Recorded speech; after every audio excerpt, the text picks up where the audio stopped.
dia, muito obrigado pela atenção. Por favor, queiram sentar-se.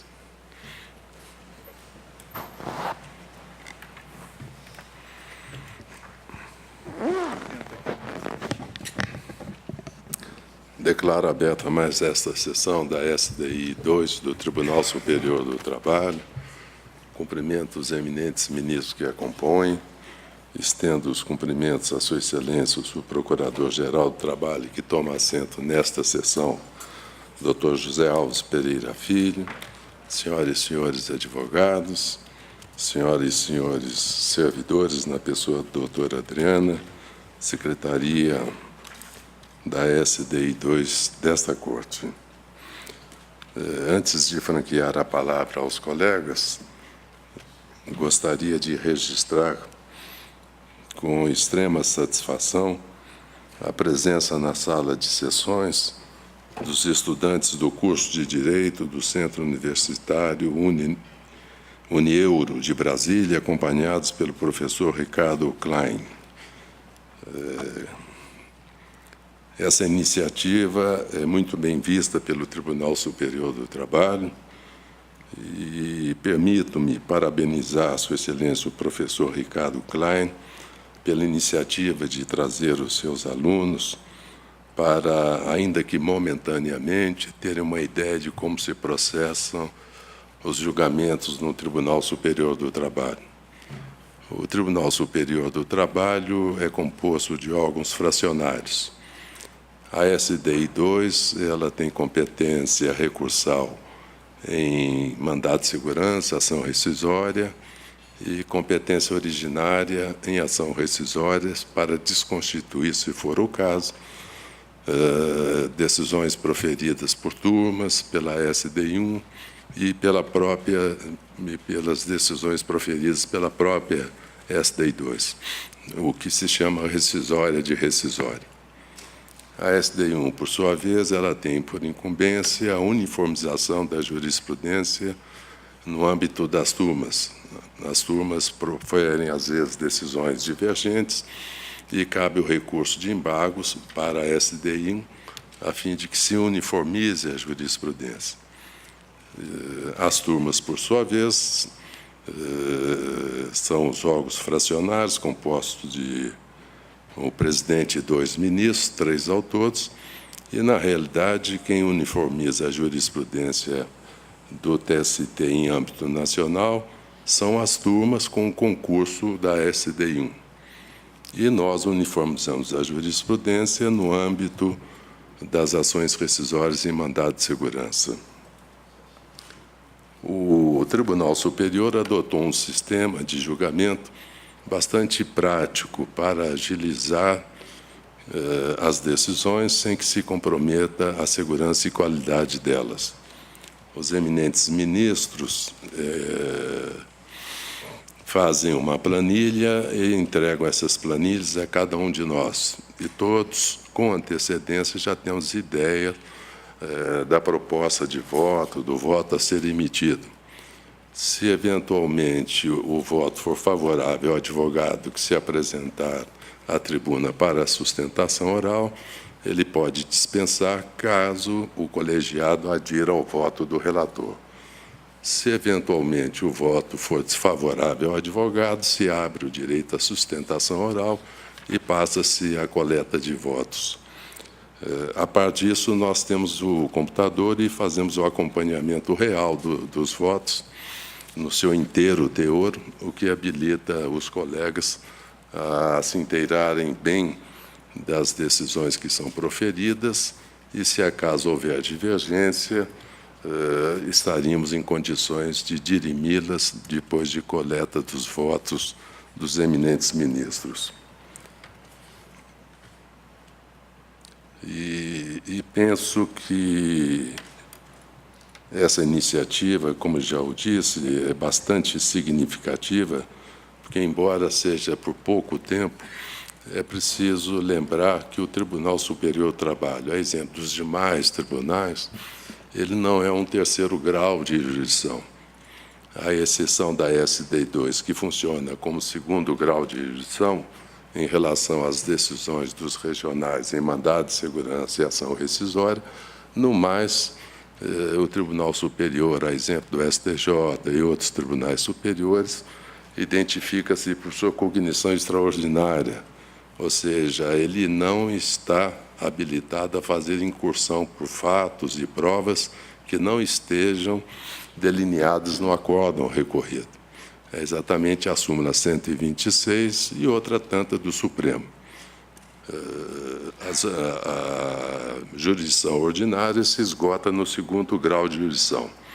Dali para cá, a nova relação jurídica se forma e não mais se protege o direito subjetivo, mas sim se propõe a preservar a integridade do direito federal e a uniformização da jurisprudência. Por isso é que não se cogita em proteção de direito subjetivo, mas sim em discussão sobre teses que chegam ao Tribunal Superior. Exatamente por isso que questões alheias à tese em si é que não podem ser trazidas à colação, porque o que baliza a atuação extraordinária dos tribunais superiores é o contexto factual delineado no acórdão recorrido. Isso nos outros órgãos fracionários, à exceção deste órgão. Reitero a Sua Excelência, o professor Ricardo Klein, a belíssima iniciativa de trazer os seus estudantes para assistir a essa sessão e faço votos de que ela seja produtiva e possamos, ao fim do curso de Direito, temos aqui colegas da magistratura, da advocacia, do Ministério Público, né, todos aí emanados naquilo que realmente importa a quem ingressa na carreira jurídica ou da magistratura, do Ministério Público, advocacia pública, que é o sentido ético da atuação de todos esses profissionais. Eu, pessoalmente, faço uma certa reserva quando se trata o profissional do direito, quer o magistrado, o Ministério Público, ou advogado, ou mesmo advogado geral, como operadores de direito, porque essa expressão subtrai de nós, magistrados, advogados, Ministério Público, o sentido ético que deve conduzir a atuação no processo. Sem esse sentido ético, não se pode alcançar o imperativo constitucional da duração razoável do processo. O judiciário funciona não apenas com os magistrados, mas com um concurso de todos esses que pertencem, de alguma forma, a esse sistema de distribuição de justiça. Por isso é que, toda vez que ouço a expressão operadores de direito, eu me entristeço, porque tira de todos nós aquilo que é imprescindível para o bom exercício dessa carreira. Esse sentido ético, a sensibilidade humana para esses conflitos sociais em todas as áreas do direito. Agradeço muitíssimo a presença de todos e espero, mais uma vez, que a presença possa ser útil, quem sabe, para decidir no futuro a carreira que desejam seguir. Eu, antes de franqueei a palavra aos colegas para eventuais comunicações, não havendo quem queira fazer uso da palavra, eu vou pedir a compreensão dos eminentes ministros para dar preferência a 2 processos em que há impedimentos e nos quais funcionará Sua Excelência, o eminente ministro Fernando Eizone. Relator excelentíssimo, senhor ministro Hugo Schorma, processo RO 1138, dígito 90, de 2010, em que são partes Novartis Biociências S.A. e Epitácio Bastos Santiago Filho. Com a palavra, Sua Excelência, o ministro Hugo Schorma. Senhor presidente, senhores ministros, esse é um recurso ordinário que é interposto pela impetrante e o acórdão é do Tribunal Regional da 5ª Região, que negou o provimento ao agravo regimental, mantendo a decisão de indeferimento à petição inicial do mandado de segurança, com fundamento de que existe recurso próprio em face da decisão impugnada.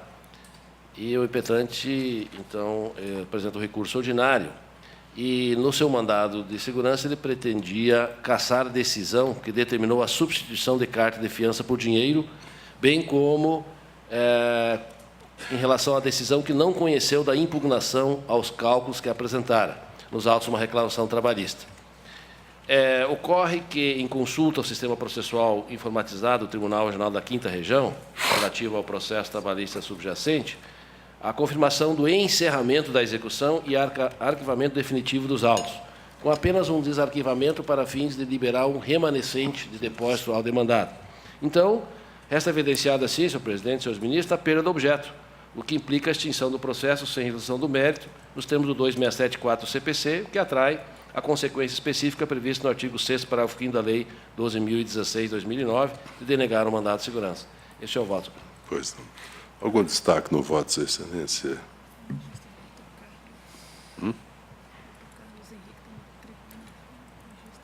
Tem Dr. Carlos Henrique. Senhor presidente, com procuração nos autos, apenas o registro da presença. Muito obrigado pela atenção. Registrada a presença do Dr. Carlos Henrique Matos Ferreira, com procuração nos autos. Indago dos colegas se há algum destaque no voto, Sua Excelência. Sem destaques, assim se decide a unanimidade. Relator excelentíssimo senhor ministro Emanuel Pereira, processo RO 6.675, dígito 60, de 2011, em que são parte Debus, Indústria e Comércio de Confecções LTDA, e Terezinha do Carmo Garcia Maciel. Impedido, excelentíssimo senhor ministro Hugo Scheuermann. Com a palavra, Sua Excelência, o eminente ministro Emanuel Pereira. Obrigado, senhor presidente, senhores ministros. Aqui trata-se de recurso ordinário interposto face de acórdão do TRT da 4ª Região, em que julgada improcedente a pretensão desconstitutiva, sem remessa dos autos ao Ministério Público do Trabalho, é o relatório sucintamente.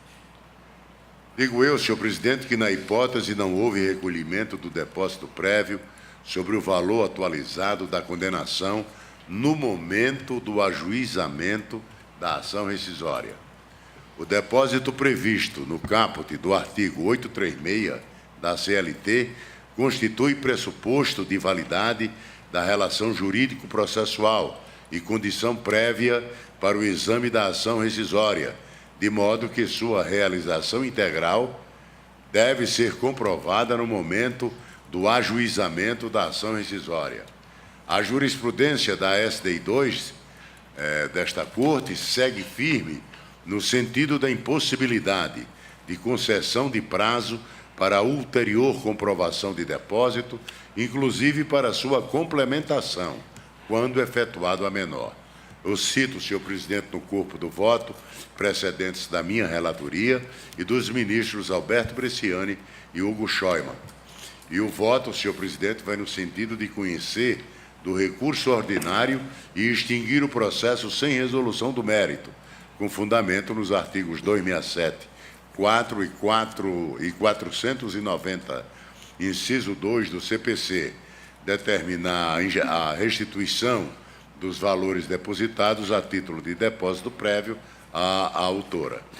Esse é o voto, presidente. Pois não. Doutora Geni Letícia Ates, pretende sustentar?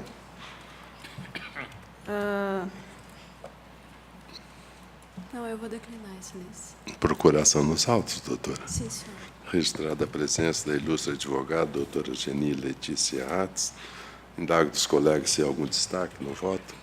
Sem destaques, assim se decide a unanimidade. Nos termos do voto do eminente relator, ministro Emanuel Pereira.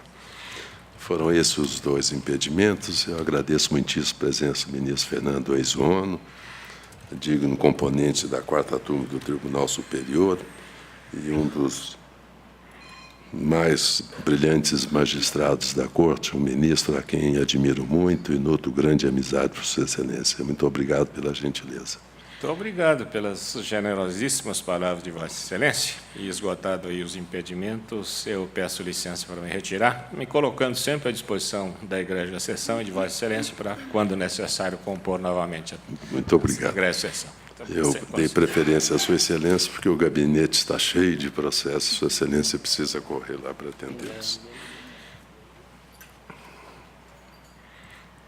Relator, excelentíssimo senhor ministro Cláudio Brandão, processo RO 1588, dígito 83 de 2012, em que são partes Adi Souza da Silva e Banco do Brasil S.A. Com a palavra, Sua Excelência, eminente ministro Cláudio Brandão. Presidente, abrindo aqui o voto, estava aberto aqui, só um segundinho.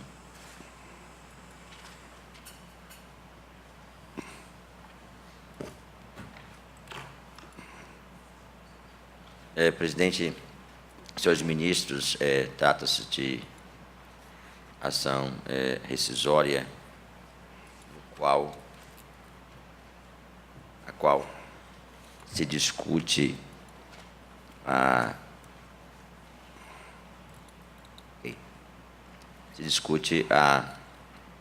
decisão que se pretende rescindir, baseada no fato de que teria o magistrado, o Tribunal de Origem, decidido sobre a concessão de aposentadoria de pensão ao empregado, teria havido violação ao artigo 950 do Código Civil.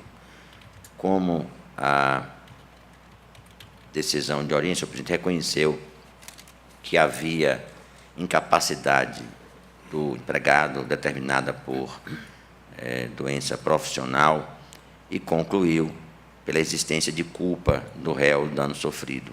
Evidenciou também a ocorrência de nexo de causalidade, deferiu o pagamento, inclusive, de pensão e determinou, todavia, a compensação de benefício previdenciário.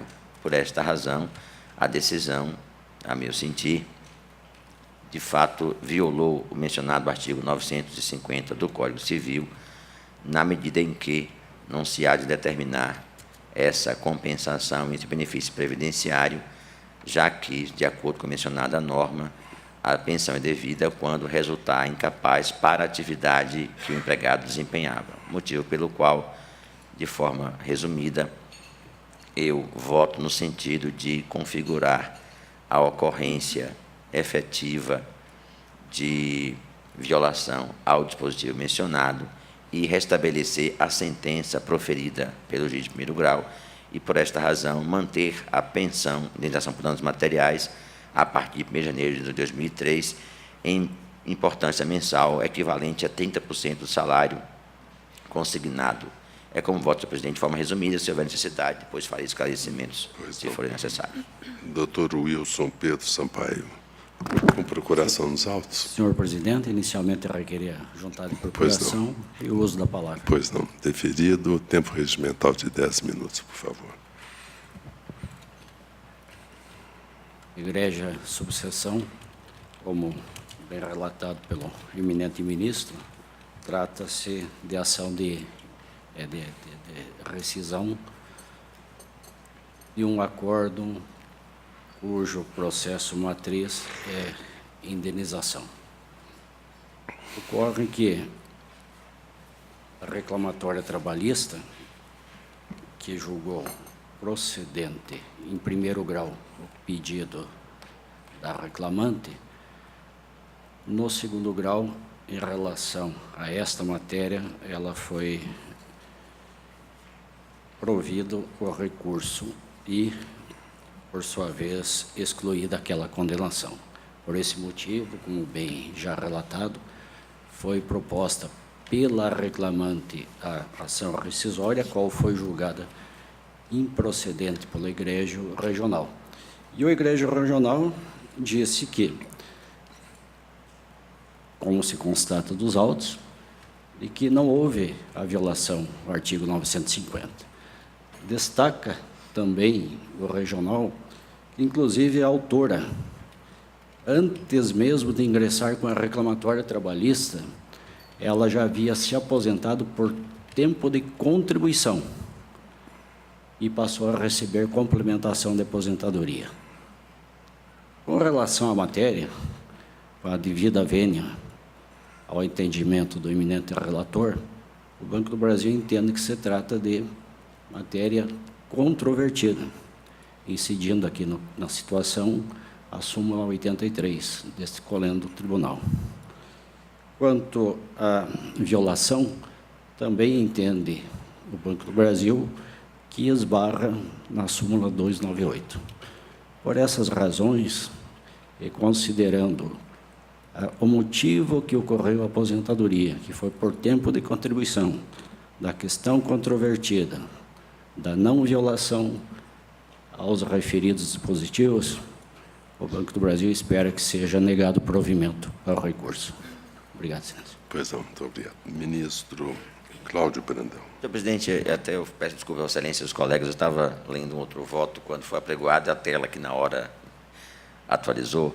Efetivamente, eu só vou esclarecer melhor o voto que proferi, a decisão, efetivamente, no sentido de reconhecer devida à pensão. E alterou apenas um tribunal, o lucro cessante, o cabimento dos lucros cessantes, por entender, como disse o doutor advogado, que a reclamante já estava aposentada por tempo de contribuição. Efetivamente, entendi, e meu voto nesse sentido, que o artigo 950 do Código Civil, ao determinar, em havendo nexo de causalidade, prova da culpa, etc., elementos indiscutíveis nesses autos, que a pensão, o dever de reparação incluirá, além das despesas pelo tratamento, lucros cessantes até o final da convalescença ou o equivalente à importância do trabalho para o que se habilitou, que é efetivamente a hipótese dos autos. Razão pela qual, e com esses esclarecimentos, já que não há discussão quanto à culpa, nexo de causalidade, como mencionei,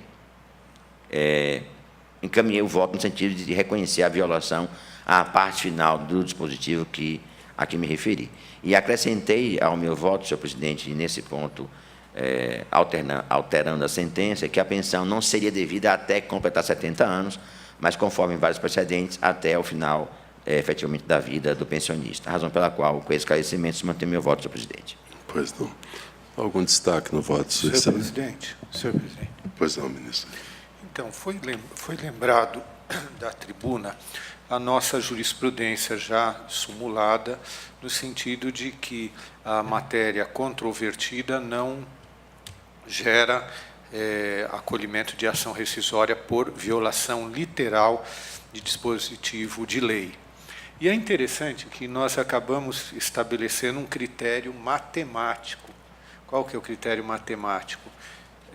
Passa a ser não controvertida a matéria no momento em que aquele tema e aquela interpretação do dispositivo de lei passam a compor orientação jurisprudencial desta Corte. Então, a data da inserção desse tema e desse dispositivo legal interpretado dessa forma pelo tribunal, essa data é a partir daí que se considera não controvertida a matéria e antes se considera controvertida. Por quê? Porque antigamente o que acontecia? Se bastava juntar um acordo, um aresto, que fosse diferente daquilo que é jurisprudência pacífica do tribunal, e se podia discutir dizendo que a matéria eventualmente era controvertida, porque tinha pelo menos uma decisão em sentido contrário. Então, o que o ilustre relator coloca? Que a interpretação dada ao artigo 950, quer dizer, não vejo violação literal ao artigo 950 do Código Civil em relação à solução dada pelo regional a essa matéria. Mas o ilustre relator refere e transcreve uma série de precedentes desta Corte Superior na sinalização da interpretação que levaria ao acolhimento, a dar o corte rescisório e depois uma solução distinta para a questão. No entanto, lembrando até a literalidade da nossa súmula, que a matéria só deixa de ser controvertida no momento em que a OJ sobre essa questão. Como a questão de direito material ainda não foi, desculpe o neologismo, ojotizada, nós não teríamos como dar o corte rescisório. Eu realmente aplicaria a nossa súmula e negaria provimento ao recurso ordinário. Pois não. Abriu a divergência.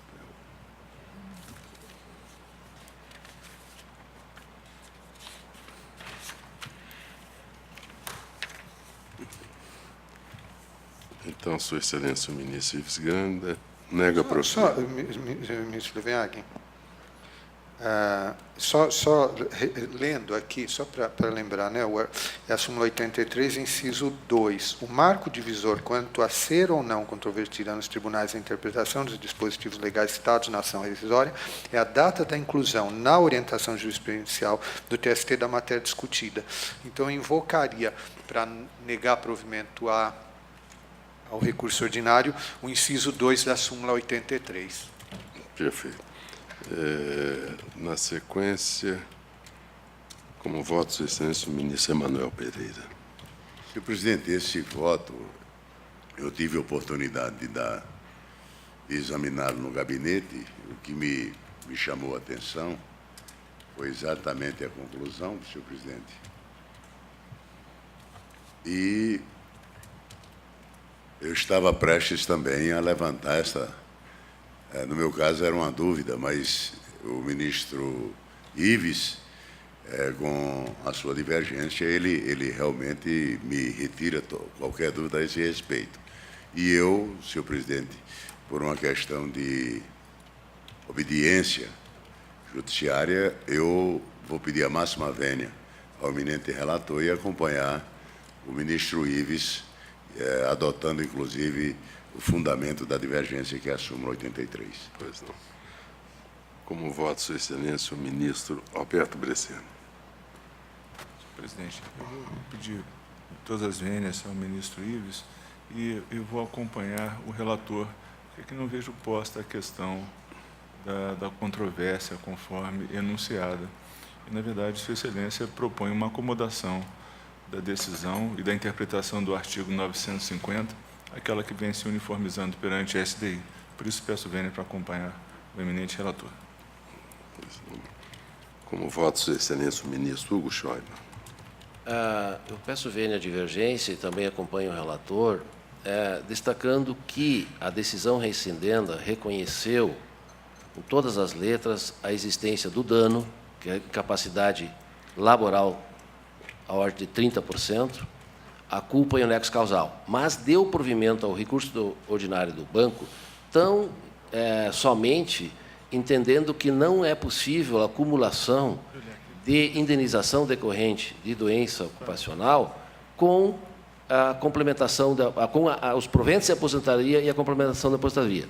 E aí, peço vênia à divergência, no sentido de que, no meu modo de entender, não é aplicável a questão da orientação jurisprudencial neste caso, porque, no meu modo de ver, essa matéria nunca foi controvertida, porque a acumulação nunca foi viável, no meu modo de ver. Então, mais uma vez, preso no vênia, acompanho o relator. Cabe a mim votar. Eu, anteriormente à argumentação relacionada à divergência do tema, ou seja, a não pacificação pelo nosso critério da inclusão da matéria em OJ ou súmula, de acordo com a nossa OJ 83, eu verifico que a decisão rescindenda, ela fez uma afirmação contextual, fático-contextual e inamovível em sede de recurso de ação rescisória. Então, diz a decisão rescindendo regional. Logo, correta a sentença ao condenar o reclamado ao pagamento de indenização a título de danos morais em favor da reclamante no importe de R$30 mil. Até aí está perfeito, está tudo comprovado, nexo, causalidade, etc. Mas ele prossegue. Todavia, há míngua de provas de lucros cessantes. Ora, eu só posso dar a pensão vitalícia se eu tiver prova dos lucros cessantes. Porque a pensão vitalícia é exatamente a reparação dos danos futuros. E o regional aqui, ao decidir, e como a decisão do regional substitui a sentença da vara, eu não posso ir na sentença da vara para saber que ali se deferiu esse lucro cessante de 30% de complementação de pensão mensal, quando o próprio Tribunal Regional é enfático e essa ênfase factual é inamovível em sede de ação rescisória, de que não se excluía a pensão mensal correspondente a 30%, a míngua de prova de lucro cessante, posto que a autora, antes mesmo de ingressar com a presente ação, aposentou-se por tempo de contribuição. Então, como nós poderemos demover essa assertiva factual e dizer que há prova de lucro cessante que justifique o pagamento da pensão alimentícia de 30%? E acrescento um outro argumento, aí sim, já em relação à questão controvertida. O que não é controvertido é a acumulação da pensão com os benefícios previdenciários. E o que é extremamente controvertido, e não está apaziguado absolutamente, é quando há complementação de aposentadoria paga pelo Banco do Brasil ou outras entidades estatais. O que nós já decidimos, porque o Supremo já afirmou tese, é de que é acumulável a pensão com benefício previdenciário. Mas, quando se trata de complementação de aposentadoria, essa tese ainda não se pacificou aqui no TST. Então, por dois fundamentos. Primeiro, uma questão factual, que, a meu ver, com a devida vênia do relator e daqueles que o acompanham, me parece inamovível. Para eu dizer, para justificar que deve ser mantida a pensão mensal de 30%, não basta dizer que há anexo de causalidade, que há culpabilidade, porque tudo isso serve como embasamento para a condenação dos R$30 mil de indenização que o regional manteve, julgou improcedente. Mas a pensão alimentícia, ela prevê exatamente a ocorrência de lucros cessantes. E aqui o regional diz, correto ou incorretamente, a míngua de provas de lucros cessantes. Como nós não podemos fazer o revolvimento factual disso, nem tampouco ir à sentença para saber se há lucro cessante, somado ao fato de que aqui a pensão foi estabelecida não em razão de benefício concedido pela Previdência, e sim em complementação de aposentadoria, eu invoco também como óbice a súmula 83. De modo que, com essas rápidas considerações, pedindo vênia à douta divergência e aos eminentes ministros que acompanharam, aliás, ao relator, pedindo vênia ao relator e aos outros ministros que o acompanharam, eu acompanho a divergência do ministro Ives Gandra Martins, e, por voto de desempate da presidência, o que me causa sempre um certo desconforto, eu desempato no sentido de negar provimento ao recurso ordinário nos termos do voto de Sua Excelência, o ministro Ives Gandra Martins, que abriu a divergência.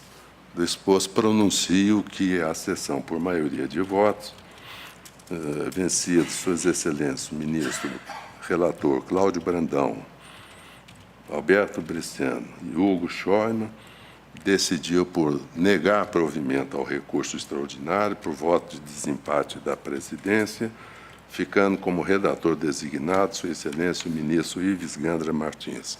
É como se decide. Muito obrigado. Senhor presidente, pela ordem. Pois.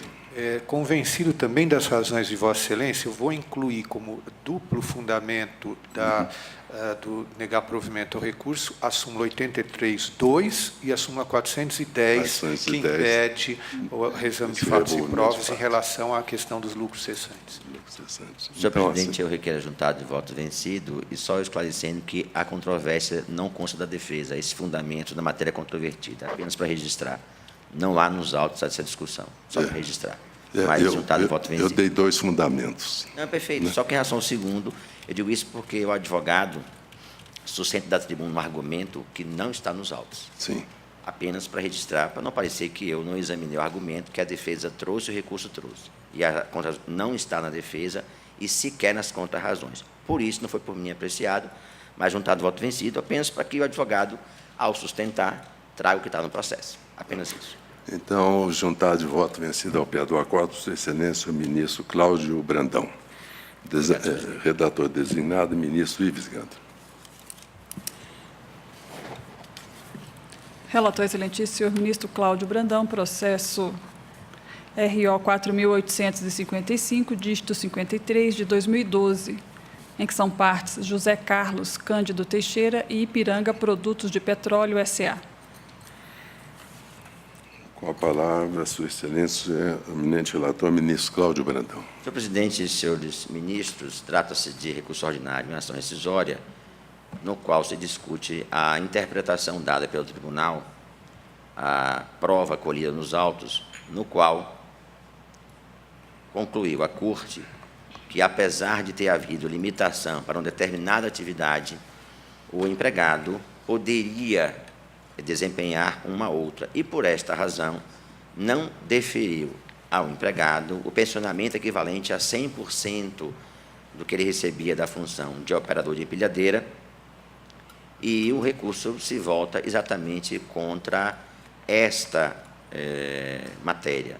Entendi, desta vez, sopesando os argumentos que o tribunal trouxe na avaliação da prova, que, em se tratando de ação rescisória, onde os limites para a revisão da decisão são mais estreitos ou são estreitos, o tribunal examinou, com base no laudo técnico, estabeleceu um critério de valoração da prova, a partir da qual definiu o pensionamento, razão pela qual, senhor presidente, nesse particular, entendi que não se caracterizou violação dos dispositivos mencionados, seja do Código Civil, seja da Constituição, motivo pelo qual nego provimento ao recurso sob esse fundamento. Quanto ao erro de fato, também trazido na ação rescisória, me reporto ao que disse anteriormente, já que o tribunal examinou a prova a partir do laudo pericial e concluiu que, em havendo capacidade para exercer de uma outra atividade, poderia ser mantido o pensionamento na forma fixada, razão pela qual não vislumbrei a afirmação de um fato inexistente ou o contrário, motivo pelo qual, também por esse fundamento,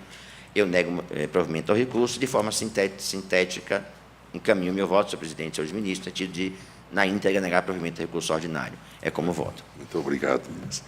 Doutor Thales Messias de Andrade, pretende fazer uso da palavra?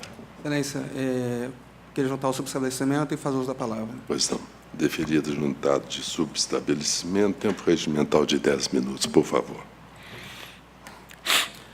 Egrégio subseção, excelentíssimo senhor ministro relator. Essa situação ela é bem simples e eu acho que ela não denota maiores explicações. Eu só queria chamar a atenção para a seguinte situação. Nós estamos falando de uma obrigação de indenizar, de um nexo causal que foi estabelecido e onde já foi reconhecido pelo Tribunal Regional a existência da incapacidade específica de 100% para o ofício.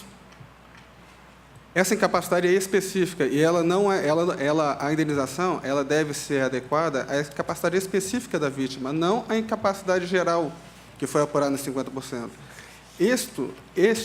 No nosso entendimento, excelência, este é o entendimento do artigo 950. O artigo 950 do Código Civil, ele fala que a indenização ela deve ser apurada de acordo com a incapacidade para o ofício do obreiro, o ofício da vítima. Antes dessa matéria ser julgada pelo Tribunal Superior do Trabalho, quem julgava essa matéria era o Superior Tribunal de Justiça, e ela já tinha um entendimento uniforme, pacífico, de que, havendo o reconhecimento da incapacidade específica da vítima, a indenização pelos danos materiais deve, sim, ser calculada de acordo com a incapacidade, que, no caso, foi de 100%. Não obstante, este Tribunal Superior do Trabalho também já julgou essa matéria e já decidiu da mesma forma, entendendo que a incapacidade o dano material deve ser calculado de acordo com a incapacidade. Assim, eu peço licença para ler uma ementa do senhor ministro relator João Batista Brito Pereira, onde ele fala especificamente, com licença, se há inabilitação total para o trabalho, a indenização mensal deve corresponder à integralidade da remuneração a que tinha direito o empregado, a teor da parte final do artigo 950 do Código Civil, a fim de garantir a reparação integral pelo dano sofrido, porquanto, se o empregado não tivesse sido acometido por doença profissional que o inabilitou totalmente para o trabalho, poderia trabalhar e receberia remuneração integral. Essa foi a decisão dos embargos de declaração no recurso de revista 71.700, dígito 80 de 2005. Da mesma forma, temos também a decisão da ministra Maria de Assis Calcin, onde ela também coaduna desse mesmo entendimento, onde ela fala claramente que, com licença, versa a controvérsia sobre o alcance do artigo 950 do Código Civil para efeito de fixação do valor devido a título de indenização por dano material decorrente de moléstia profissional, consubstanciado em pensão mensal. O citado preceito legal reconhece o direito à pensão, destacando que o seu valor deverá corresponder à importância do trabalho para o qual se inabilitou. Ela está falando também, mais uma vez, da incapacidade específica e não a geral. Obviamente, entendemos que ela está obedecendo, sim, ao princípio da restituição integral do dano. Por essa razão, com todo respeito ao voto do excelentíssimo senhor ministro relator, nos reportamos mais uma vez as nossas razões recursais para que seja dado, sim, provimento ao recurso da reclamante. Pois não, muito obrigado, doutor. Ministro Cláudio Brandão. Senhor presidente, eu só quero esclarecer, para que não haja nenhuma dúvida, o meu entendimento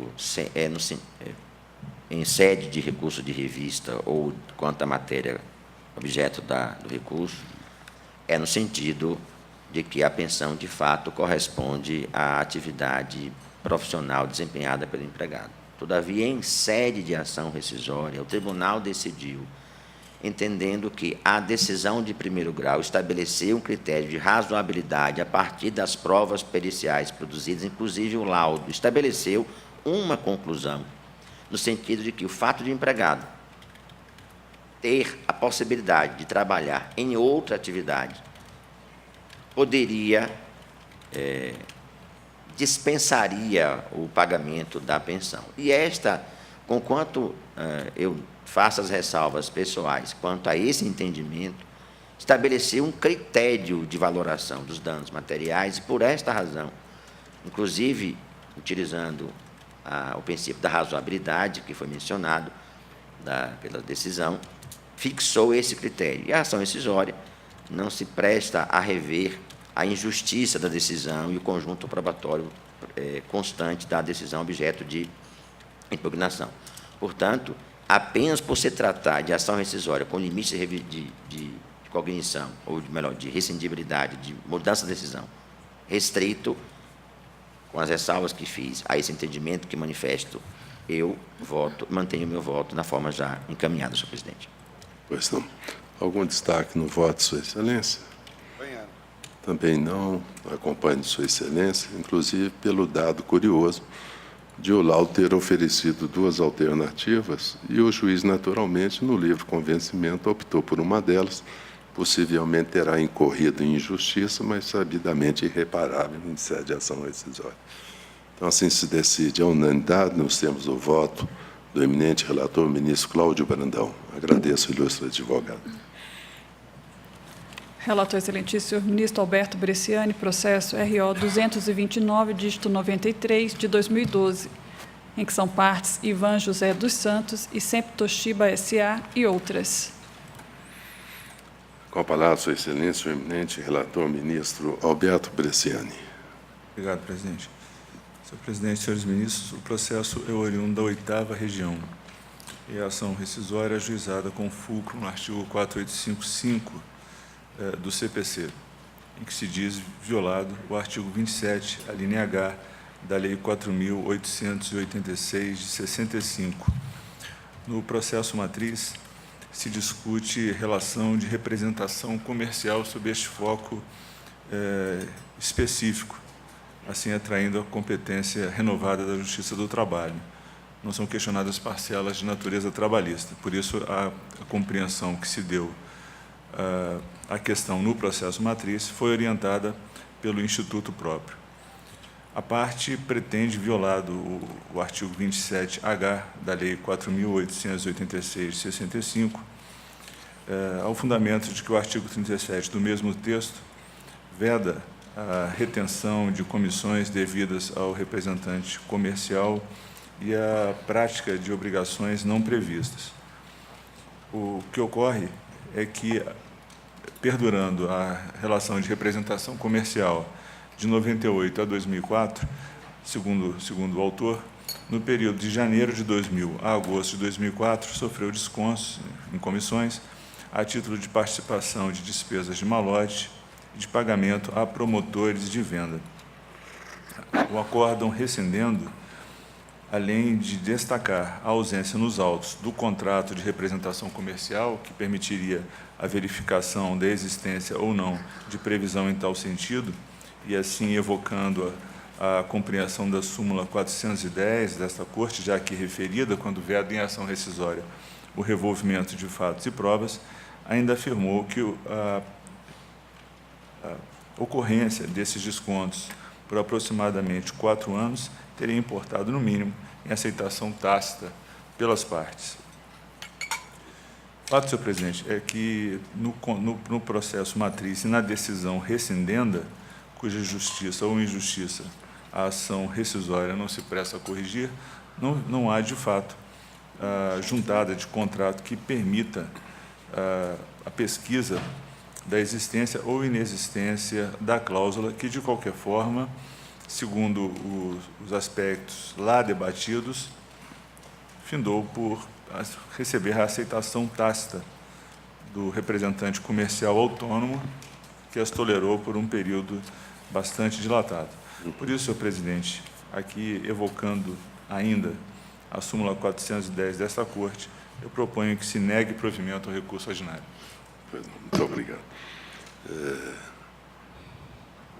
Doutor André Luiz, pretende fazer a sustentação? Sim, excelência. Com procuração dos autos? Sim, excelência. Pois não, tempo regimental de 10 minutos, por favor. Muito bom dia a todos os ilustres doutores ministros do Colégio TST. A questão aqui é de uma simplicidade ímpar, até eu entendo, porque o artigo 27 da Lei de Representação Comercial, ele reza que do contrato de representação comercial, além dos elementos comuns e outros a juízo dos interessados, constarão obrigatoriamente as obrigações e responsabilidades das partes. Daí nós vamos para o acórdão rescindendo, e eu peço venha para ler a ementa. Representante comercial, descontos nas comissões das despesas do escritório do representante. Validade. A situação a ser resolvida é a seguinte: as reclamadas descontavam das comissões a serem pagas ao reclamante o valor referente à despesa com malote, correio e despesas com contratação de promotores de venda. O reclamante pede a devolução desses valores sob a alegação de que esse desconto era ilegal porque não havia previsão contratual, e isso viola o dispositivo no artigo 27, letra H, da Lei 4886 de 65. Não veio para o processo o contrato a que se refere o reclamante. Talvez por equívoco veio um termo de transação e outras avenças firmado entre as reclamadas e a empresa Cosmo Representações, que naquele ato se faz representar pelo reclamante na condição de sócio-gerente.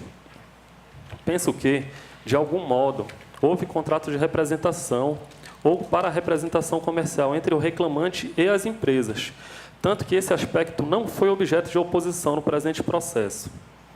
Existindo o contrato, e se o desconto efetuado nas comissões perdurou por aproximadamente 4 anos, sem qualquer resistência por parte do ora recorrente, temos que considerar, pela reiteração do ato, que essa cláusula foi tacitamente aceita pelas partes. Portanto, excelências, a lei federal impõe condição para que sejam feitos descontos na remuneração do representante comercial. Só para ilustrar, esses descontos totalizaram R$ 129 mil nas remunerações do representante comercial. E não existe, com todo respeito ao posicionamento do nobre relator, a possibilidade de uma anuência tácita a esse desconto, tendo em vista a hipossuficiência do representante comercial. Ele era representante comercial no Pará e no Amapá. Se ele fosse se opor à Toshiba, obviamente que no outro dia 10 outros representantes comerciais apareceriam para querer conseguir a representação comercial de uma empresa tão grande e tão boa. Então, excelências, a questão o regional não conheceu da ação rescisória sob a alegação de que teria que analisar qual era qual eram as atividades que realmente eram desempenhadas em seu labor pelo obreiro. O acórdão consigna que o contrato de representação comercial existiu, tanto que esse fato não foi impugnado pela Toshiba. Então, por esses termos, pela flagrante violação à lei federal, eu peço que seja reformada a sentença para que seja conhecida a ação rescisória e dado o provimento para rescindir o venerável acórdão da 8ª Região. Pois é, muito obrigado, doutor. Com a palavra, Sua Excelência, o eminente relator, ministro Alberto, presidente. Gente, eu não teria acréscimos a fazer, o acordo está transcrito no voto, mas, na verdade, a ação rescisória não se presta ao rejulgamento da causa, o que ocorreria se aqui é acolhido. Pois não. Peço bem, para manter a compreensão. Algum destaque no voto de Sua Excelência, eminente relator? Sem destaques. Eu só me permitiria salientar o que Sua Excelência salientou com brilhantismo de sempre, que a ação rescisória ela tem uma atuação cognitiva bem estreita. Ela não permite o reexame da justiça ou injustiça, da correção ou incorreção, da aceitação tácita, se isso fere ou não fere. Isso são argumentos que se traz e se pode até pensar que é um argumento juridicamente pouco consistente. A ação rescisória, ela visa desconstituir a coisa julgada por um dos vícios daqueles do artigo 481. Não é à toa que eu sempre lembro que a ação rescisória remete muito àquela passagem da Bíblia, que é mais fácil um rico passar pelo fundo, é mais fácil um camelo passar pelo fundo da agulha do que julgarmos um procedente uma ação rescisória, porque cria uma insegurança enorme. Então, é aqueles casos mesmos em que a violação é frontal, flagrante, etc. Então, pedindo vênia ao ilustre advogado, também acompanho o douto voto do eminente relator, e assim se decide, à unanimidade, nos termos do voto do eminente relator, o ministro Alberto Bresciani. Muito obrigado, doutor.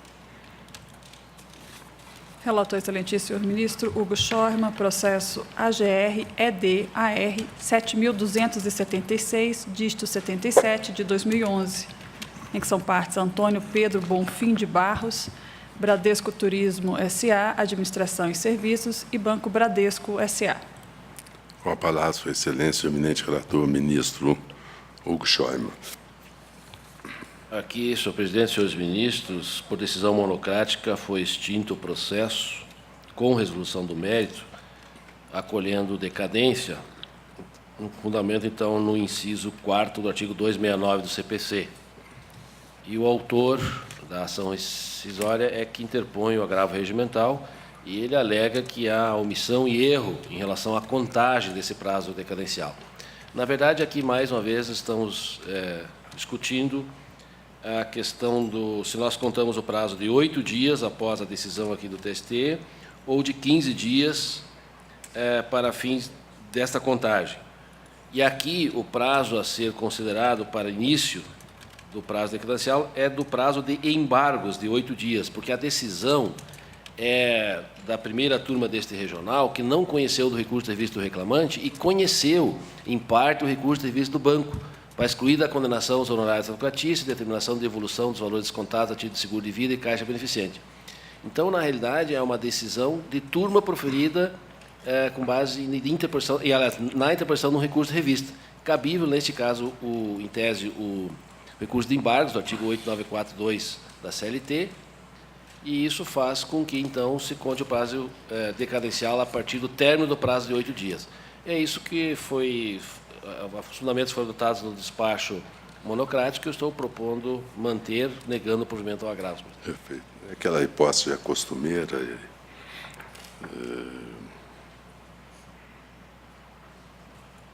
Registrar a presença do Dr. Carlos Vinícius, com procuração nos autos. Indago dos colegas se há algum destaque. Sem destaques, assim se decide a unanimidade nos termos do voto do eminente relator, ministro Hugo Schormann. Terminamos as planilhas e, como disse aos estudantes e a Sua Excelência, o professor Ricardo Klein. Agora passamos a julgar por planilhas e, se houver alguma divergência entre os colegas, nós fazemos o destaque. Então, a primeira planilha, Sua Excelência, o ministro Emanuel Pereira. Planilha do excelentíssimo senhor ministro Emanuel Pereira, processo RO 48, dígito 76 de 2012, ao processo RO 3.265, dígito 48 de 2011. Com a palavra, Sua Excelência, o eminente relator, ministro Emanuel Pereira. Senhor presidente,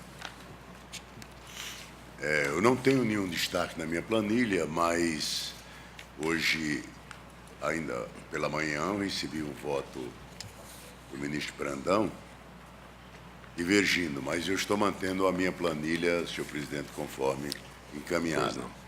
Este é o processo 23.100. Eu vou deixar de lado para, ao final, nós decidirmos a divergência.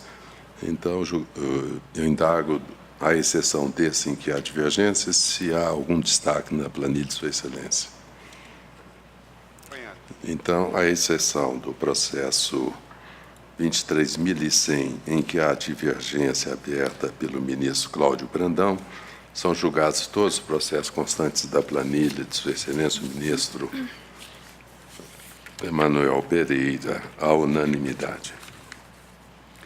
Planilha do excelentíssimo senhor ministro Alberto Bresciani, processo AGR-RO 189, dígito 78 de 2012, ao processo RO 2403, dígito 59 de 2012. Com a palavra, Sua Excelência, o eminente relator, ministro Alberto Bresciani. Presidente, não tenho destaque à exposição. Algum destaque na planilha de Sua Excelência? Sem destaques, proclamo que são julgados todos os processos constantes da planilha de Sua Excelência, o ministro Alberto Bresciani, à unanimidade. Planilha do excelentíssimo senhor ministro Hugo Schorma, processo RO 459, dígito 93 de 2011, ao processo RO 30.700, dígito 09 de 2013. Com a palavra, Sua Excelência, o eminente relator, ministro Hugo Schorma. Então, um destaque, senhor presidente, os votos que eu trago, que é o RO 1094-42-2011. Processo número RO 1094, dígito 42 de 2011. Pois não, ministro. Aqui é um recurso ordinário, foi interposto pelo autor, e o processo foi julgado pelo Tribunal Regional da 12ª Região, que julgou improcedente a ação rescisória. Eu destaco apenas pela relevância da matéria, porque aqui se discute a questão da motivação da despedida de um empregado de empresa pública. E, à época, a decisão rescindenda não aplicou à hipótese o entendimento da OJ 247.1 da SDI, aqui do Tribunal Superior do Trabalho, entendendo que havia necessidade de motivação da dispensa do empregado, enquanto que, na época, era pacífico esse entendimento de que, à exceção da empresa, da ICT, não havia necessidade dessa motivação. Embora agora a decisão do Supremo, que eu inclusive faço referência, é que, então, não obstante a isso, o tribunal, na decisão rescindenda, entendeu que, no caso dos autos, houve essa motivação. E o que o autor da ação rescisória diz, o empregado? Ele diz que não foi precedido essa despedida de um processo administrativo. Então, esta que é a discussão. E é isso que eu trago no meu voto, dizendo que não há necessidade propriamente de um processo administrativo, inclusive me louvando de fundamentos usados pelos ministros do Supremo Tribunal Federal na recente decisão que discute essa matéria. No sentido de que o que deve haver é uma motivação capaz do ato administrativo, capaz de o Poder Judiciário, por exemplo, poder reaver essa decisão. E aqui houve uma justa causa com base no inquérito policial e com base nesse inquérito policial, embora não tenha o processo administrativo, o tribunal entendeu que motivado. Então, em breve, muito apertado assim, meu voto tem 37 laudas, é essa matéria que está em discussão, e eu proponho, o tribunal assim decidiu, e eu proponho, então, também aqui negar provimento ao recurso ordinário do autor, antes disso rejeitar uma primada nulidade do processo de processamento de defesa, que efetivamente eu não vislumbrei. Pois não. Algum destaque nesse voto, Sua Excelência? Senhor presidente, na verdade, não é um destaque em virtude do fundamento trazido pelo ministro relator quanto à motivação que de fato houve e a prova que de fato houve também. Eu faria uma ressalva quanto à tese de ser a matéria controvertida por conta da interpretação condicional que o Supremo deu. Por ser matéria condicional, não se aplicaria esse óbice, mas como a decisão foi calcada em inquérito, motivação e prova, aí, com esse fundamento, eu não tenho divergência, apenas faço uma ressalva parcial de quanto fundamento. ao que... Eu posso esclarecer? Eu não estou dizendo que a matéria... Eu não estou aplicando a súmula 83. Eu estou dizendo que, mesmo na hipótese da súmula 83, neste caso, a decisão foi... Eu não estou aplicando, não estou usando o fundamento como matéria controvertida. Eu estou me referindo à súmula 83 apenas como uma relação para chegar à conclusão de que, mesmo se a matéria é controvertida, no caso, não é, porque eles não aplicaram a súmula... Perfeito, eu só digo que, em sendo matéria condicional, essa discussão não teria lugar, mas não há divergência. Fiz ressalva, porque então talvez não tenha compreendido bem o voto de Sua Excelência, mas não tenho divergência. Sem ressalva? Sem ressalva. Pois não. Então, decide-se a unanimidade, nós temos o voto do eminente relator. Mais algum, ministro Hugo Schäuble? Não, senhor presidente, coloca à disposição. Pois não. Algum destaque na planilha de Sua Excelência, ministro Hugo Schäuble? Sem destaque, proclamo que são julgados à unanimidade todos os processos constantes da planilha de Sua Excelência, o eminente ministro Hugo Schäuble. Planilha do excelentíssimo senhor ministro Cláudio Brandão, processo RO 100, dígito 07 de 2012, ao processo RO 1384, dígito 96 de 2010. Com a palavra, Sua Excelência, o eminente relator, ministro. Senhor presidente, não tenho destaques espontâneos, e coloco à disposição Vossa Excelência e demais ministros para qualquer eventualidade. O ministro Cláudio Brandão é rápido no gatilho. Antes que eu conclua o pregão dele, ele já... Desculpa, presidente. Então, algum destaque na planilha de Sua Excelência, ministro? Eu tenho, presidente. Pois não, ministro. Eu tenho. Não é divergência, presidente, mas apenas uma dúvida quanto à conclusão do voto no RO 1384, dígito 96. Processo número RO 1384, dígito 96 de 2010. Pois não, ministro Manuel. É que agora, senhor presidente, examinando a planilha do ministro Brandão, daí porque não tive oportunidade de encaminhar para ele essa minha dúvida, é que no segundo tema, senhor presidente, o ministro relator, não obstante ressaltar que o recurso ordinário não atende o requisito de admissibilidade previsto no inciso 2 do artigo 514 do CPC, conclui pelo não provimento do apelo. Eu apenas indago se não seria o caso de não conhecer do apelo quanto ao tema preliminares suscitadas em contestação. Aqui a orientação do voto do eminente relator é pelo não conhecimento, em razão da inobservância do disposto no artigo 515. É natural, porque se nega provimento é porque se conhece. Mas como não se está conhecendo, e esses artigos são indicativos, poderíamos fazer a correção, ministro Cláudio? Não tem problema, presidente. A carta sugestão então, antes exposto, não se conhece do recurso. Retificação para não conhecer. Perfeito. Estamos de acordo? Mais algum destaque na planilha de Sua Excelência? Então, proclamo que são julgados todos os processos constantes da planilha de Sua Excelência, o ministro Cláudio Brandão, à unanimidade. Eu peço licença aos senhores advogados e aos senhores ministros para fazermos uma pequena interrupção para logo em seguida julgar a vista regimental. Podemos?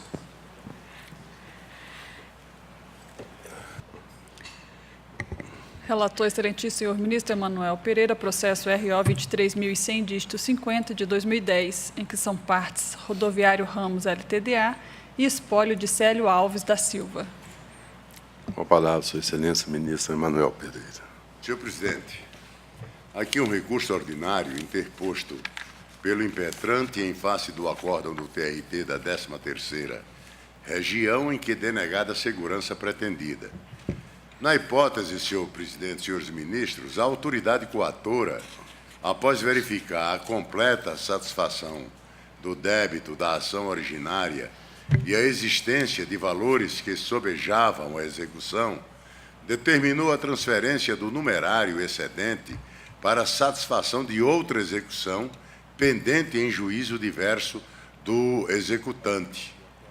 Não obstante o ato impugnado comportar agravo de petição, na forma do artigo 897, letra A da CLT, é indene de dúvidas que tal remédio jurídico não se revelaria eficaz para proteger o direito líquido e certo do impetrante em ter os valores excedentes à execução transferidos para outro juízo, pois não pode ser compelido a garantir em um processo execuções trabalhistas que correm em outros juízos. Eu cito, senhor presidente, no corpo do meu voto, precedentes desta subseção, o primeiro do ministro José Simpliciano, que é de 2002, e em 2011, um da minha relatoria. Esse de 2011, o ministro Brandão ainda não nos dava a honra de pertencer a esta subseção. Foi um voto que eu me recordo, onde houve sustentação oral e intensos debates para se chegar à conclusão na condução do voto que ora trago hoje. E, ao receber a divergência do ministro Brandão, a quem agradeço muitíssimo pela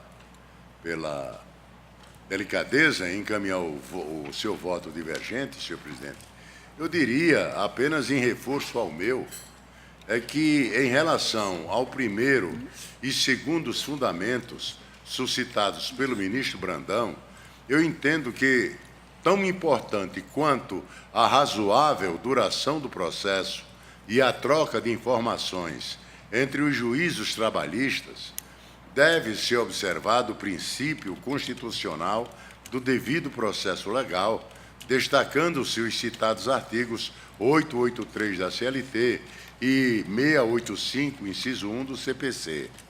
No que tange à configuração do direito líquido e certo, reitero os precedentes da SDI 2, porque eu entendo, senhor presidente, que a jurisprudência, os precedentes, são eles que dão vida à letra fria dos compêndios.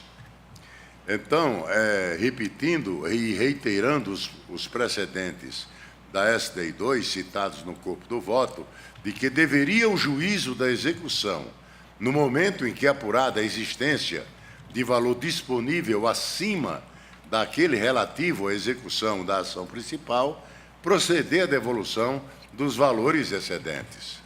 Quanto ao quarto fundamento, eu registro que não há impugnação por parte do credor quanto à indicação de bens, mas apenas inconformismo do executado quanto à não devolução do valor excedente.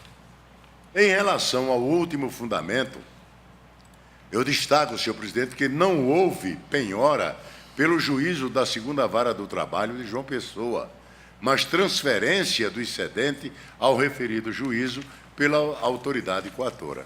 Daí porque, senhor presidente, pedi na máxima vênia ao eminente ministro Cláudio Brandão, eu estou mantendo o meu voto, presidente. Pois não.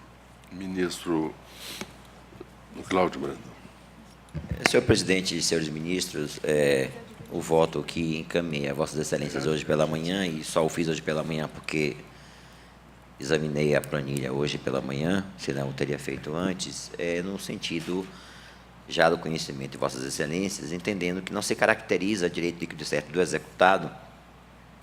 Ao contrário, na minha opinião, até um dever do magistrado, tendo conhecimento de que há dinheiro disponível para a constrição, determinar que esse dinheiro seja constrito.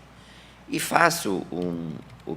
desenvolvo o meu raciocínio, senhor presidente, a partir de uma razão muito simples. Hoje, inclusive, o próprio Conselho Nacional de Justiça desenvolve um projeto do Banco Nacional de Penhoras, por meio do qual um bem poderá ser objeto de constrição por diversos magistrados, desde que, obviamente, este bem comporte garantia da execução, que houve, neste caso, como bem delineado pelo ministro relator. Ao quitar a execução, o juiz constatou que havia uma sobra de R$ 46 mil. O diretor da Secretaria, consultando o sistema que há na 13ª região, um sistema muito elogiado, por sinal, porque permite esse intercâmbio de informações, informou nos autos, e o juiz então determinou a transferência desse valor para aquela execução. Nada mais fez. Então, a meu sentir, não há direito líquido e certo do executado que tem dinheiro disponível para execução em obstar a ordem de construção. E desenvolvi também o meu raciocínio a partir de uma razão muito simples. Se o juiz daquela vara tivesse consultado e não o fizera, porque não tinha conhecimento até então, o juiz da 13ª vara, certamente que seria determinado pela no rosto dos autos, coisa já procedimento comum e normal há anos, e seja nesta ou em outra jurisdição. Apenas o que fez foi o juiz, foi precavido, tendo uma outra execução em curso, de valor, inclusive 2 execuções, viu que o saldo remanescente era possível de ser constrito, enviou, colocou o dinheiro, pôs o dinheiro à disposição do magistrado encarregado da execução. E aí eu faço, por fim, senhor presidente, até porque não preciso ler o voto, porque a Vossa Excelência tem cópia dele, se o credor daquela execução tivesse conhecimento, certamente impugnaria a liberação, enfim, não preciso mais fazer a leitura. Por isso, senhor presidente, com a devida vênia do eminente ministro relator, eu encaminho a divergência no sentido de negar provimento ao recurso ordinário na linha do voto que eu encaminhei a Vossas Excelências. É com o voto, senhor presidente. Pode muito breve. Muito obrigado. Como voto, Sua Excelência, o ministro Alberto Bresciani. Senhor presidente, a matéria é muito interessante. E, efetivamente, o ministro Emanuel traz razões sólidas no seu voto, inclusive precedentes dessa subseção. Mas eu penso que a instituição do processo judicial eletrônico exige a quebra de alguns paradigmas, certamente muitas vezes para o bem, e espero que não para o mal. Por exemplo, quando sempre se pensou que o que não está nos autos não está no mundo, para o juiz que passa a habitar um ambiente virtual, o que não está nos autos, não é verdade? Com relação à questão da execução, sabemos também que a execução é um gargalo na Justiça do Trabalho, que tem sido objeto de tantas medidas aí por parte, inclusive, do Tribunal Superior do Trabalho, na busca de uma solução razoável para isso. De fato, sabemos que no ambiente do primeiro grau é comum essa troca de informações, se fazia muitas vezes por ofício,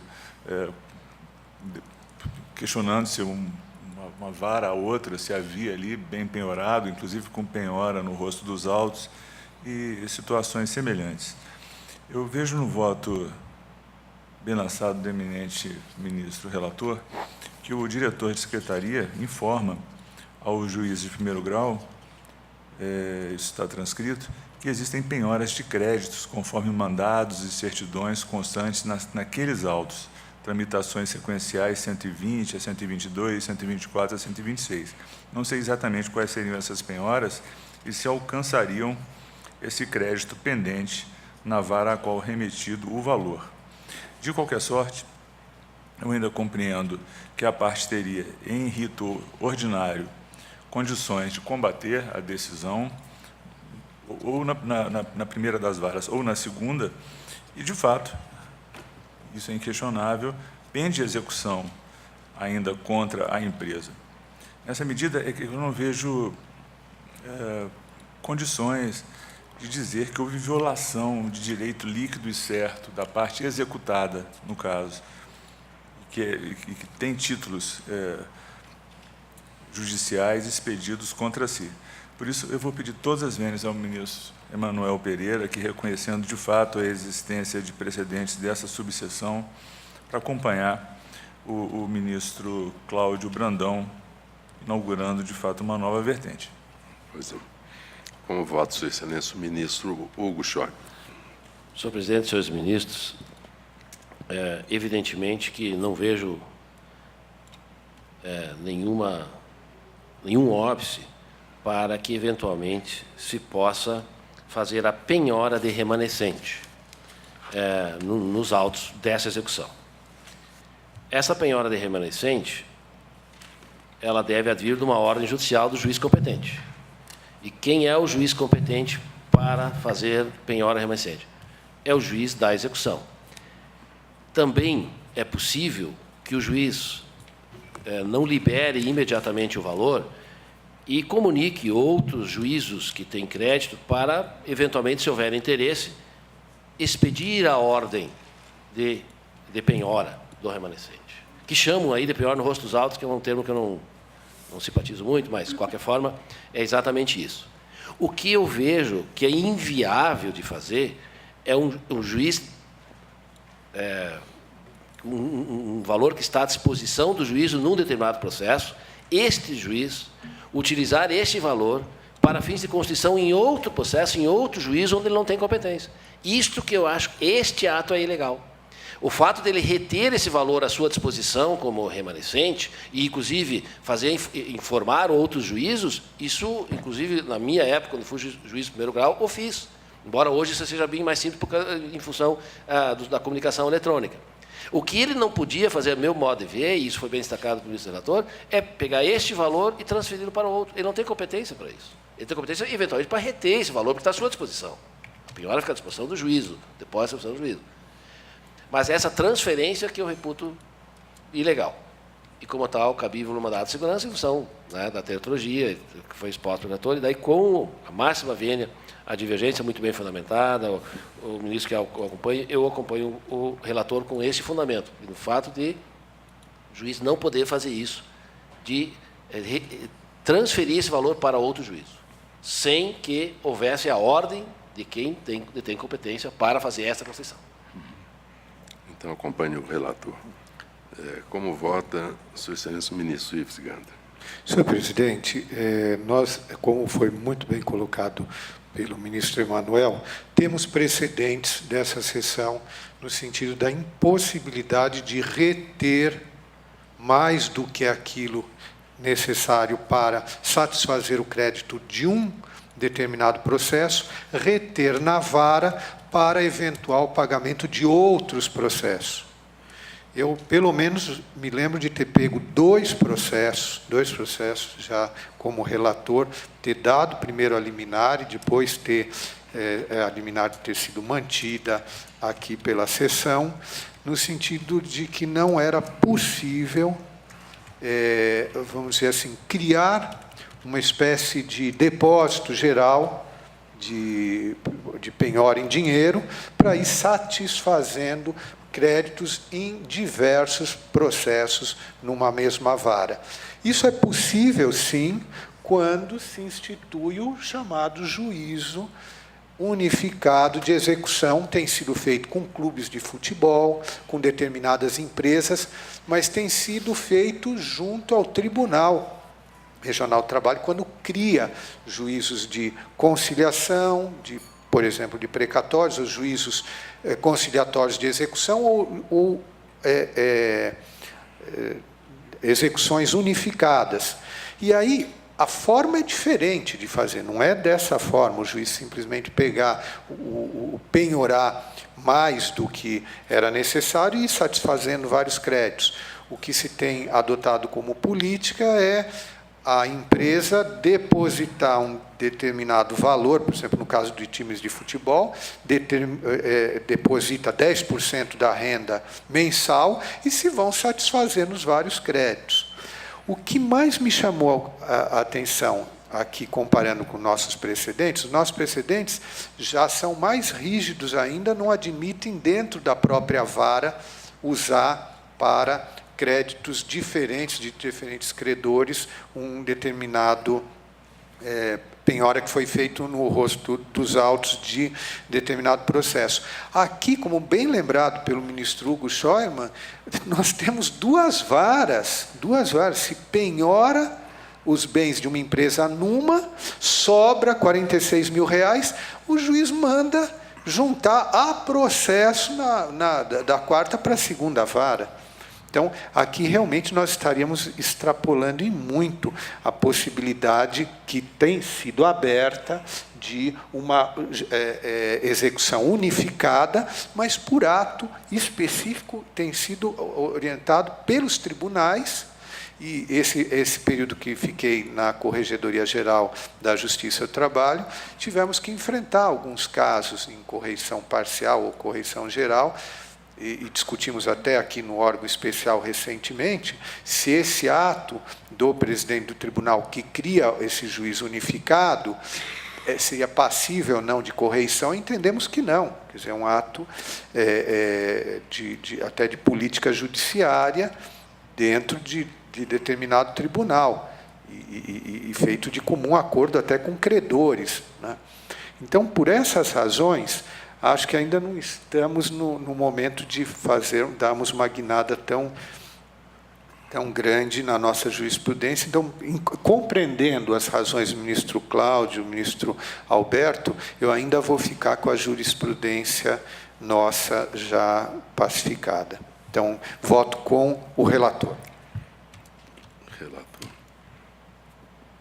Vossa Excelência estão me deixando numa situação difícil em 2 processos. Eu faria uma pequena observação. Excesso de execução, que a me parecer não ter ocorrido, porque o excedente daquilo que foi objeto da execução foi transferido a um outro juiz onde estava pendente uma execução. Então, excesso não há, porque o juiz, onde se fez o pagamento e se constatou o excedente, ele não reteve na execução. Aí haveria o excesso. Tampouco se poderia aplicar, eu estou só olhando os artigos invocados. 620, a execução se processa de maneira menos onerosa para o devedor. Não é o caso. 655, que faculta ao credor, ao devedor, o 685, que o interessado, nas hipóteses que o valor concedido esteja considerado superior ao crédito sequendo, que respectivamente postule a redução da penhora ao montante. Isso já deveria ter sido postulado quando se penhorou importância em dinheiro superior ao valor do crédito. Aqui a hipótese é distinta. O único erro e a norma pertinente que poderia ter sido violado, e que foi abordada muito bem pelo ministro Hugo Schäumer, é que, na realidade, quando se certificou a existência de débitos em outros processos, o juiz deveria ter comunicado para que os credores daqueles processos pleiteassem a penhora no rosto dos autos. Mas esse dispositivo não foi tido como violado. E nós não podemos invocar de ofício esse dispositivo. A parte é que tem que o trazer. Então, eu entendo a posição do ministro Emanuel Pereira, também dos 2 precedentes trazidos à tona, mas a verdade é que excesso de execução não há, porque o juiz da execução ele determinou que o excedente fosse para o outro juiz, onde havia débitos. E a faculdade de pedir a redução deveria ter sido feito na ocasião da penhora, em que se constatou que o valor penhorado já excedia. E nem é faculdade do juiz. O juiz de ofício pode reduzir a penhora ao montante que, de fato, corresponde ao débito exequente. Se viesse por aquele artigo que diz, havendo crédito remanescente numa execução, o credor pode pedir a penhora dos autos. O que se fez aqui, na verdade, foi ajudar o credor dos outros. Ao invés deles virem, até porque talvez eles ignorassem a existência desse, pedir a penhora no rosto dos autos, porque se houvesse o pedido de penhora no rosto, certamente seria deferido. Então, por causa dessa peculiaridade, e aqui eu vejo apenas um erro do juiz. Quando o escrivão certificou que havia essas penhoras, ele deveria reter consigo, informar e esperar que houvesse o pedido de penhora. Mas nenhum desses artigos corresponde a essa hipótese. Então, nesse caso, pedindo todas as vênias ao sempre culto e douto voto do ministro Emanuel Pereira, e apesar dos precedentes, porque os precedentes falam sempre em excesso de execução. E excesso de execução não houve, porque o juiz fez a transferência. Então, naquele momento, já não havia mais excesso. A faculdade de pedir a redução do valor excedente é contemporânea ao ato da penhora. E não só é faculdade, como também o juiz de ofício pode reduzir. Mas isso contemporâneo ao ato da penhora, e não depois. Aqui o que estaria em jogo é a pequena falha de o juiz ter dito, olha, transfira para lá, quando, na realidade, o credor deveria vir e fazer a penhora no rosto dos autos. Mas é uma pequena questão processual que não pode se sobrepor, penso eu, com todas as vênias, a esse sentido maior da efetividade da execução, de que o judiciário todo, não só o judiciário do trabalho, se ressente e se ressente muito. Então, eu fico a imaginar, há esse excedente, não ficou na execução onde se liberou o coisa, transferiu-se, então não posso falar mais em excesso de execução, onde teria havido o erro do juiz. Ao invés dele oficiar para aqueles credores dos outros processos, para eles virem se habilitar aqui, ele já tomou a iniciativa de colocar à disposição. Mas nenhum dos artigos trazidos aqui cuida dessa hipótese e, portanto, não há violação literal e direta deles. E eu não posso trazer de ofício o artigo que seria pertinente. Por essas considerações, eu reitero as vênias à Sua Excelência, o ministro Emanuel Pereira, e à Sua Excelência, o ministro Hugo Schorme, e à Sua Excelência, o ministro Ives Gandra, para acompanhar a divergência aberta pelo ministro Cláudio Brandão e, desconfortavelmente, em voto de desempate, acompanhar a divergência no sentido de negar provimento ao recurso ordinário. Então, proclamo o resultado que, pelo voto de desempate da presidência, negou-se provimento ao recurso extraordinário, vencidos o eminente relator Emanuel Pereira, o eminente ministro Hugo Schorman e o eminente ministro Ives Gandra Martins, sendo redator designado para o acordo, o eminente ministro Cláudio Brandão, o ministro Emanuel, juntada de voto ao pé do acordo. Senhor presidente, pela ordem, eu gostaria só de juntar voto vencido e, pelo que entendi do voto de Vossa Excelência não comunga totalmente do fundamento do voto do eminente... Eu usei ministro. 3 argumentos. Sim. Excesso de execução não existe porque o juiz transferiu. Sim. Então, não naquela seria o caso de registrar que Vossa Excelência, com ressalva de fundamentação, acompanha a divergência? 2. E na terceira eu falo que, de qualquer forma, a questão de o credor dos outros não terem feito o pedido de penhora no rosto dos autos deixa de ter a relevância diante da necessidade de efetividade da execução. Ou seja, eu também compartilho. Eu acresço 2 fundamentos, mas também acompanho o fundamento que se louvou Sua Excelência. Então, só peço juntada de voto vencido também, junto com o ministro Emanuel. Então, juntada de voto vencido, Suas Excelências, o eminente relator, o ministro Emanuel Pereira, e o eminente ministro Ives Gandra Martins da Silva. Peço notas degravadas, senhor presidente, Notas para redigir o acordo com fundamento de Vossa Excelência. Pois não. Notas degravadas a Sua Excelência, o ministro Cláudio Brandão. Agradecendo muitíssimo a presença dos ilustres colegas e não havendo mais processo em condições de julgamento, declaro encerrada a sessão, renovando meu sincero reconhecimento à atuação desta subseção. Até a próxima.